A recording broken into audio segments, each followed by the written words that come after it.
સુરતના સચિન જીઆઈડીસી વિસ્તારમાંથી યુવાનની ચપ્પુના ઘા મારી હત્યા કરી ભાગી છૂટેલા હત્યારાઓને ગણતરીના કલાકોમાં સચિન જીઆઈડીસી પોલીસે ઝડપી પાડ્યા હતા.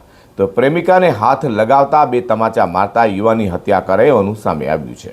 સુરતના સચિન જીઆઈડીસી વિસ્તારમાંથી એક ચોંકાવનારી હત્યાની ઘટના સામે આવી છે, જેમાં એક યુવક ગગનને તેની પ્રેમિકા સાથે ગાર્ડનમાં બેઠો હતો ત્યારે વિડીયો બનાવવાનો પ્રયાસ કરતા બોલાચાલી થઈ હતી અને મૃતકે આરોપીને થપ્પડ મારી હતી, જેને અદાવત રાખીને આરોપી ગગનની શોધમાં હતો. અદાવતને પગલે રાત્રિના સમયે આરોપી ગૌતમ અને તેનો મિત્ર દિલીપ બાઇક પર Sachin GIDC Lakshmi textile park પાસે આવ્યા હતા. ત્યાં તેમણે ગગન સાથે ઝઘડો કરી ઉશ્કેરાઈ જેને તેને ચપ્પાના જીવલેણ ઘા મારી મોતને ઘાટ ઉતારી નાખ્યો હતો.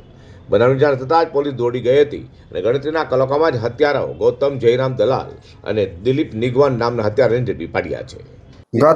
ગત રાત્રે 6/12/2025 રાત્રિની મોડી રાત્રે લગભગ 11 થી 11:30 વચ્ચે અત્રેના જીઆઈડીસી પોલીસ સ્ટેશન કે જે ડિવિઝન તથા ઝોન 6 વિસ્તારમાં આવેલો છે, ત્યાં Sachin GIDC Lakshmi textile park વિસ્તારમાં એક વ્યક્તિ ઉપર બે અજાણ્યા વ્યક્તિઓ દ્વારા હુમલો કરીને છરી મારીને તેની હત્યા નિપજાવવાનો બનાવ ધ્યાનમાં આવ્યો હતો.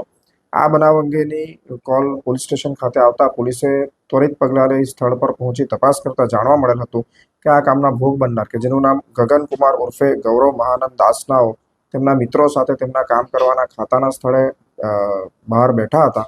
તે સમયે બે વ્યક્તિઓ સ્પ્લેન્ડર બાઇક ઉપર આવીને તેમની સાથે બોલાચાલી કરી તેમને છરીના ઘા મારી દીધેલ હતા.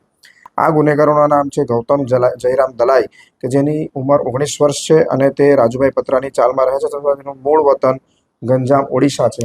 તેમજ તેનો સાથી મિત્ર કે જેનું નામ દિલીપ જુવાનસિંહ નિગવાલ છે, જેની ઉંમર 25 છે તથા તે અલીરાજપુર મધ્યપ્રદેશનો મૂળ રહેવાસી છે. બનાવની વધુ વિગત એવી છે કે આ કામના મરણ જનાર લગભગ એક અઠવાડિયા પહેલાં તેમના મહિલા મિત્ર સાથે બપોરના તલંગપુર ગામ ખાતે આવેલ પંચવટી ગાર્ડનમાં બેઠેલા હતા.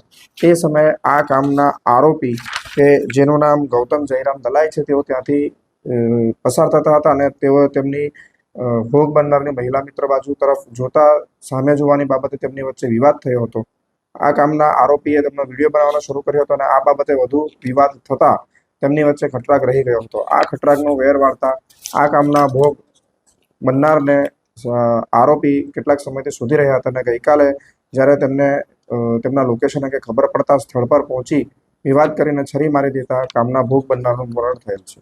તો મૃતકની પ્રેમિકા અને નજરે જોનારા મિત્રના નિવેદન મુજબ વિડીયો બનાવવાના મુદ્દે થયેલી બોલાચાલી અને અહીં આવવાનું બંધ કરાવી દે જેવી ધમકીની અદાવતથી હત્યા થઈ છે, જેના પગલે પોલીસે હત્યાનો ગુનો નોંધી વધુ તપાસ શરૂ કરી છે અને બંને આરોપીઓને પોલીસે ઝડપી પાડ્યા છે.